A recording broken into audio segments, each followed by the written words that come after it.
नमस्कार दोस्तों, स्वागत है एक बार फिर से आपका वॉइस ऑफ रोली के नवरात्रि के सेशन में। जैसा कि मैंने आपको बताया कि दुर्गा सप्तशती किताब की मैं कुछ चीज़ें जो मुझे बहुत पसंद है आपके साथ शेयर कर रही हूँ, आपको उसके बारे में बता रही हूँ, जिन पर मेरी बहुत श्रद्धा है और जो मैंने आजमाया हुआ है कि करने से हमेशा मेरा भला हुआ है। अगर एक सच्चे और साफ मन के साथ रहूँ मैं और कोई भी बुरा कर्म नहीं करूँ, जानकर किसी की बुराई नहीं करूँ। तो आज मैं आपको एक देवी कवच बताऊंगी।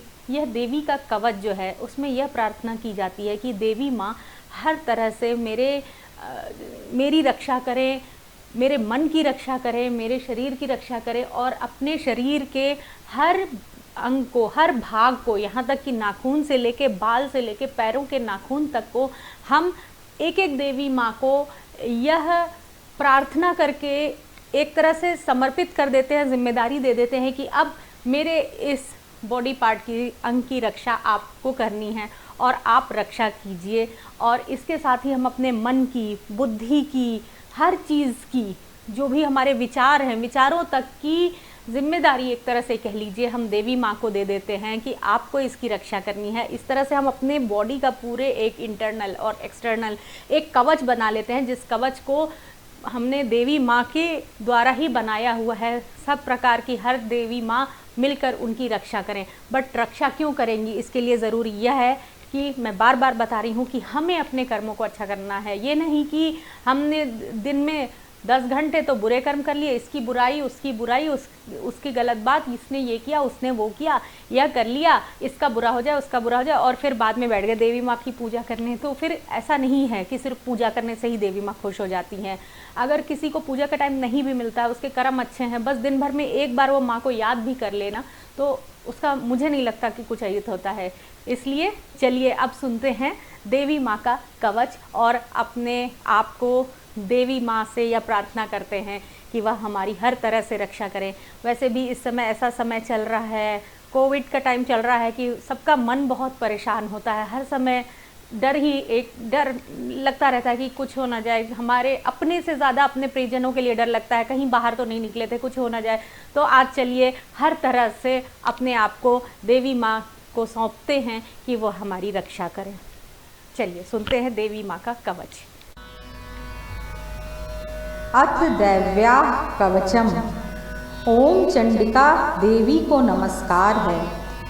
मार्कंडेय जी ने कहा, पितामह, जो इस संसार में परम गोपनीय तथा मनुष्यों की सब प्रकार से रक्षा करने वाला है और जो अब तक आपने दूसरे किसी के सामने प्रकट नहीं किया हो, ऐसा कोई साधन मुझे बताइए। ब्रह्मा जी बोले, ब्रह्मान, ऐसा साधन तो एक देवी का कवच ही है, जो गोपनीय से भी परम गोपनीय, पवित्र तथा संपूर्ण प्राणियों का उपकार करने वाला है। महामुने, उसे श्रवण करो। देवी की 9 मूर्तियां हैं, जिन्हें नव दुर्गा कहते हैं। उनके पृथक पृथक नाम बतलाए जाते हैं। प्रथम नाम शैलपुत्री है, दूसरी मूर्ति का नाम ब्रह्मचारिणी है, तीसरा रूप चंद्रघंटा के नाम से प्रसिद्ध है, चौथी मूर्ति को कूष्मांडा कहते हैं, पांचवी दुर्गा का नाम स्कंद माता है, देवी के छठे रूप को कात्यायनी कहते हैं, सातवां कालरात्रि और 8वां रूप महागौरी के नाम से प्रसिद्ध है, नवीं दुर्गा का नाम सिद्धिदात्री है। ये सब नाम सर्वज्ञ महात्मा वेद भगवान के द्वारा ही प्रतिपादित हुए हैं। जो मनुष्य अग्नि में जल रहा हो, रणभूमि में शत्रुओं से घिर गया हो, विषम संकट में फंस गया हो तथा इस प्रकार भय से आतुर होकर जो भगवती दुर्गा की शरण में प्राप्त हुए हों, उनका कभी कोई अमंगल नहीं होता। युद्ध के समय संकट में पड़ने पर भी उन पर कोई विपत्ति नहीं दिखाई देती। उन्हें शोक, दुख और भय की प्राप्ति नहीं होती। जिन्होंने भक्तिपूर्वक देवी का स्मरण किया है, उनका निश्चय ही अभ्युदय होता है। देवेश्वरी, जो तुम्हारा चिंतन करते हैं, उनकी तुम निसंदेह रक्षा करती हो। चामुंडा देवी प्रेत पर आरूढ़ होती है। वाराही भैंसे पर सवारी करती है। ऐन्द्री का वाहन ऐरावत हाथी है। वैष्णवी देवी गरुड़ पर ही आसन जमाती है। माहेश्वरी वृषभ पर आरूढ़ होती है। कौमारी का वाहन मयूर है। भगवान विष्णु की प्रियतमा लक्ष्मी देवी कमल के आसन पर विराजमान हैं और हाथों में कमल धारण किए हुए हैं। वृषभ पर आरूढ़ ईश्वरी देवी ने श्वेत रूप धारण कर रखा है। ब्राह्मी देवी हंस पर बैठी हुई हैं और सब प्रकार के आभूषणों से विभूषित हैं। इस प्रकार ये सभी माताएं सब प्रकार की योग शक्तियों से संपन्न हैं। इनके सिवा और भी बहुत सी देवियां हैं जो अनेक प्रकार के आभूषणों की शोभा से युक्त तथा नाना प्रकार के रत्नों से सुशोभित हैं। ये संपूर्ण देवियां क्रोध में भरी हुई हैं और भक्तों की रक्षा के लिए रथ पर बैठी दिखाई देती हैं। यह शंख, चक्र, गदा, शक्ति, हल और मूसक, खेटक और तोमर, परशु तथा पाश, कुंत और त्रिशूल एवं उत्तम षाडंग, धनुष आदि अस्त्र शस्त्र अपने हाथों में धारण करती हैं। दैत्यों के शरीर का नाश करना, भक्तों को अभयदान देना और देवताओं का कल्याण करना, यही उनके शस्त्र धारण का उद्देश्य है। कवच आरंभ करने के पहले इस प्रकार प्रार्थना करनी चाहिए। महान रौद्र रूप, अत्यंत घोर पराक्रम, महान बल और महान उत्साह वाली देवी, तुम महान भय का नाश करने वाली हो, तुम्हें नमस्कार है। तुम्हारी ओर देखना भी कठिन है। शत्रुओं का भय बढ़ाने वाली जगदम्बिके, मेरी रक्षा करो। पूर्व दिशा में ऐन्द्री इंद्र शक्ति मेरी रक्षा करे। अग्निकोण में अग्नि शक्ति, दक्षिण दिशा में वाराही और नैऋत्य कोण में खड्ग धारिणी मेरी रक्षा करे। पश्चिम दिशा में वारुणी और वायव्य कोण में मृग पर सवार करने वाली देवी मेरी रक्षा करे। उत्तर दिशा में कौमारी और ईशान कोण में शूल धारिणी देवी रक्षा करे। ब्रह्माणी तुम ऊपर की ओर से मेरी रक्षा करो और वैष्णवी देवी नीचे की ओर से मेरी रक्षा करे। इसी प्रकार शव को अपना वाहन बनाने वाली चामुंडा देवी दसों दिशाओं में मेरी रक्षा करे। जया आगे से और विजया पीछे की ओर से मेरी रक्षा करे। वाम भाग में आजिता और दक्षिण भाग में अपराजिता रक्षा करे। उद्योतिनी शिखा की रक्षा करे। उमा मेरे मस्तक पर विराजमान होकर रक्षा करे। ललाट में मालाधरी रक्षा करे और यशस्विनी देवी मेरी भौहों का संरक्षण करे। भौहों के मध्य भाग में त्रिनेत्रा और नथुरों की यम घंटा देवी रक्षा करे। दोनों नेत्रों के मध्य भाग में शंखिनी और कानों में द्वारवासिनी रक्षा करे। कालिका देवी कपोलों की तथा भगवती शांकरी कानों के मूल भाग की रक्षा करे। नासिका में सुगंधा और ऊपर के ओठ में चर्चिका देवी रक्षा करे। नीचे के ओठ में अमृतकला तथा जिह्वा में सरस्वती देवी रक्षा करे। कौमारी दांतों की और चंडिका कंठ प्रदेश की रक्षा करे। चित्र घंटा गले की घाटी की और महामाया तालु में रहकर रक्षा करे। कामाक्षी धोड़ी की और सर्वमंगला मेरी वाणी की रक्षा करे। भद्रकाली ग्रीवा में और धनुर्धरी पृष्ठवंश मेरुदंड में रहकर रक्षा करे। कंठ के बाहरी भाग में नीलग्रीवा और कंठ की नली में नलकूबरी रक्षा करे। दोनों कंधों में खड्गनी और मेरी दोनों भुजाओं की वज्रधारिणी रक्षा करे। दोनों हाथों में दंडिनी और अंगुलियों में अंबिका रक्षा करे। शूलेश्वरी नखों की रक्षा करे। कुलेश्वरी कुक्ष पेट में रहकर रक्षा करे। महादेवी दोनों स्तनों की और शोक विनाशिनी देवी मन की रक्षा करे। ललिता देवी हृदय में और शूल धारिणी उदर में रहकर रक्षा करे। नाभि में कामिनी और गुह्य भाग की गुहेश्वरी रक्षा करे। पूतना और कामिका लिंग की और महिषवादिनी गुदा की रक्षा करे। भगवती कटिभाग में और विंध्यवासिनी घुटनों की रक्षा करे।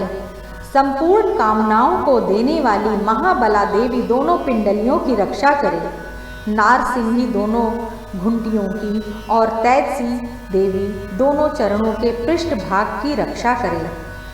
श्रीदेवी पैरों की उंगलियों में और तलवासिनी पैरों के तलुओं में रहकर रक्षा करें। अपनी दाढ़ों के कारण भयंकर दिखाई देने वाली दंष्ट्रा कराली देवी नखों की और ऊर्ध्वकेशनी देवी केशों की रक्षा करें।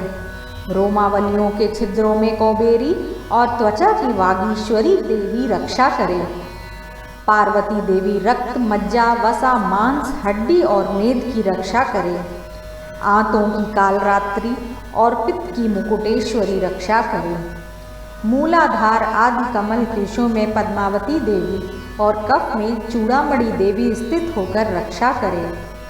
नख के तेज की ज्वालामुखी रक्षा करे, जिसका किसी भी अस्त्र से भेदन नहीं हो सकता, वह अभेद्या देवी शरीर के समस्त संधियों में रहकर रक्षा करे। ब्रह्माणी, आप मेरे वीर की रक्षा करें। छत्रेश्वरी, छाया की तथा धर्म धारिणी देवी मेरे अहंकार, मन और बुद्धि की रक्षा करें। हाथ में वज्र धारण करने वाली वज्रहस्ता देवी मेरे प्राण, अपान, व्यान, उदान और समान वायु की रक्षा करें। कल्याण से शोभित होने वाली भगवती कल्याण शोभना मेरे प्राण की रक्षा करे।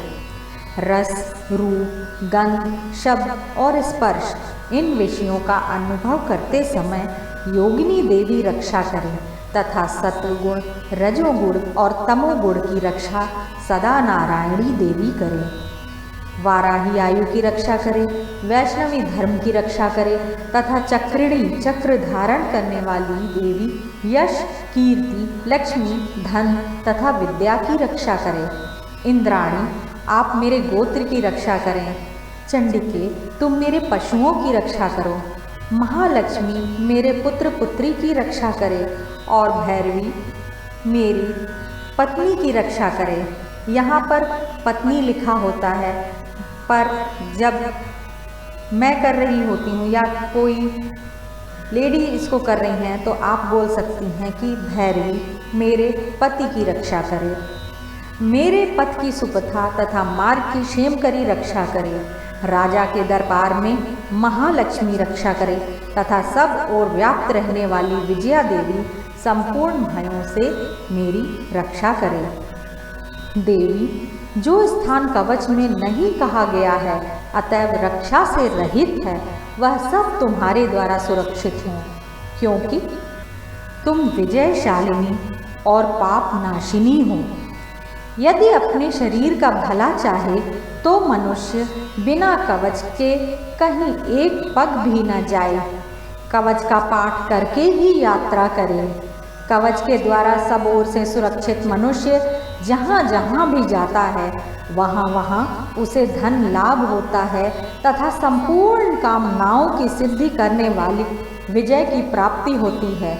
वह जिस जिस अभीष्ट वस्तु का चिंतन करता है उसको निश्चय ही प्राप्त कर लेता है। वह पुरुष इस पृथ्वी पर तुलना रहित महान ऐश्वर्य का भागी होता है। कवच से सुरक्षित मनुष्य निर्भय हो जाता है, युद्ध में उसकी पराजय नहीं होती तथा वह तीनों लोकों में पूजनीय होता है। देवी का यह कवच देवताओं के लिए भी दुर्लभ है। जो प्रतिदिन नियम पूर्वक तीनों संध्याओं के समय श्रद्धा के साथ इसका पाठ करता है उसे दैवी कला प्राप्त होती है। वह तीनों लोकों में कहीं भी पराजित नहीं होता। इतना ही नहीं, वह अल्प मृत्यु से रहित हो 100 से भी अधिक वर्षों तक जीवित रहता है।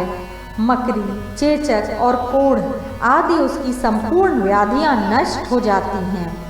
कनेर, भांग, अफीम, धतूरे आदि का स्थावर विष, सांप और बिच्छू आदि के काटने से चढ़ा हुआ जगम विष तथा अहिफेन और तेल के संयोग आदि से बनने वाला कृत्रिम विष, यह सभी प्रकार के विष दूर हो जाते हैं, उनका कोई असर नहीं होता। इस पृथ्वी पर मारण, मोहन आदि जितने अभिचारक प्रयोग होते हैं तथा इस प्रकार के जितने मंत्र यंत्र होते हैं, वे सब इस कवच को हृदय में धारण कर लेने पर उस मनुष्य को देखते ही नष्ट हो जाते हैं। यही नहीं, पृथ्वी पर विचरने वाले ग्राम देवता, आकाशचारी देव विशेष, जल के संबंध से प्रकट होने वाले गण, उपदेश मात्र से सिद्ध होने वाले निम्न कोटि के देवता, अपने जन्म के साथ प्रकट होने वाले देवता, कुल देवता, माला, कंठमाला आदि, डाकिनी, शाकिनी, अंतरिक्ष में विचरने वाली अत्यंत बलवती भयानक डाकिनियाँ, ग्रह, भूत, पिशाच, यक्ष, गंधर्व, राक्षस, ब्रह्म राक्षस, बेताल, कूष्मांड और भैरव आदि अनिष्ट कारक देवता भी हृदय में कवच धारण किए रहने पर उस मनुष्य को देखते ही भाग जाते हैं। कवचधारी पुरुष को राजा से सम्मान वृद्धि प्राप्त होती है। यह कवच मनुष्य के तेज की वृद्धि करने वाला और उत्तम है। कवच का पाठ करने वाला पुरुष अपनी कीर्ति से विभूषित भूतल पर अपने सुयश के साथ साथ वृद्धि को प्राप्त होता है। जो पहले कवच का पाठ करके उसके बाद सप्तशती चंडी का पाठ करता है, उसकी जब तक वन, पर्वत और काननों सहित यह पृथ्वी टिकी रहती है, तब तक यहाँ पुत्र, पौत्र आदि संतान परंपरा बनी रहती है। फिर देह का अंत होने पर वह पुरुष भगवती महामाया के प्रसाद से उस नित्य परम पद को प्राप्त होता है, जो देवताओं के लिए भी दुर्लभ है। वह सुंदर दिव्य रूप धारण करता है और कल्याणमय शिव के साथ आनंद का भागी होता है। बोलो दुर्गा मैया की जय।